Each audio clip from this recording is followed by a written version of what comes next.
Snap out of it. That phrase seems like a harsh way to tell yourself or somebody else that they need to make a change.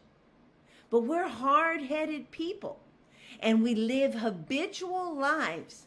This means once we get into a routine, it is not so easy to change it. For example, your tone of voice. Like when you're correcting somebody, your husband, your kid, your neighbor, your friend, we say things harshly. Like, how many times do I have to tell you? Or stop doing that, when we could say, sweetheart, that's going to hurt you. Don't do that. But we get into these habits. Or how about the way we talk to ourselves or about ourselves in our head? We're mean. I was mean to myself, so mean to myself for so many years, and I didn't even realize I was doing that. It was a habit.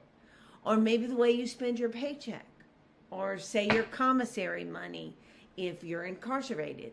It goes like this, boom, it's gone, and you just buy the same things you've always bought. Listen, I understand sometimes you don't have much money or you live from paycheck to paycheck and your money's gone. But as a habitual saver, I've learned to put some money back, or follow the truth of God, which says, give and it shall be given unto you. Good measure, pressed down, shaken together, and running over. That means you're going to get a whole lot back. So instead of hoarding what you have or spending it so quickly, give back. These are habits.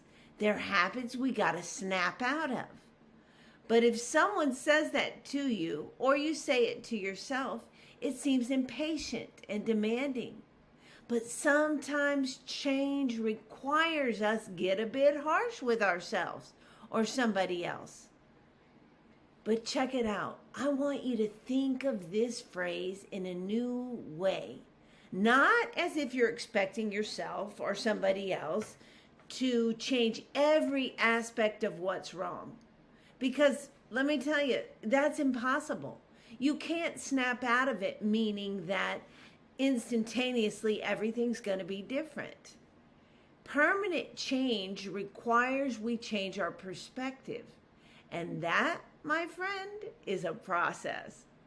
The longer you've done things a certain way, the longer it takes to get results when you're attempting to make a change.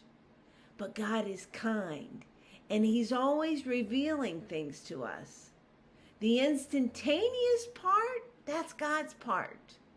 More often than not, grace is what causes us to see that something needs to change. And that's the instantaneous part. That's called revelation knowledge.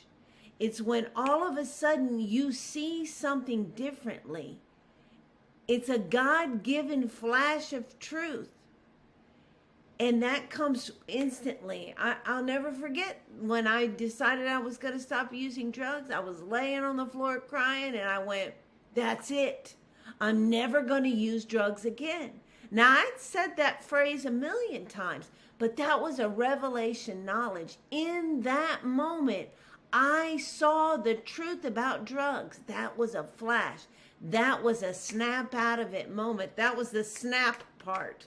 And that's God's part.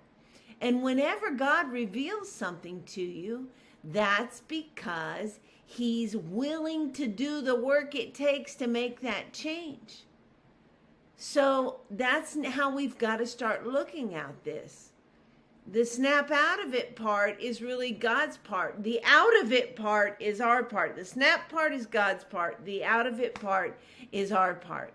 God reveals something to us, and that means He's ready to work the change in us. But all you have to do is recognize the truth and let the results of seeing that truth change you. It takes work. It takes work in the sense that you have to discipline yourself to continually see something different, to continually remind yourself of the truth God has shown you. but it isn't as hard as we make it for ourselves. Any change that God wants to make in you, He'll do the work. He'll show you the truth. All you have to do is be willing. You get it? Got it? Good. Love you guys. It's important that we have a reason to wake up every day. It's amazing. I've experienced it, and so can you. Take your feelings to Him. He's good. You can do it. It'll make a difference.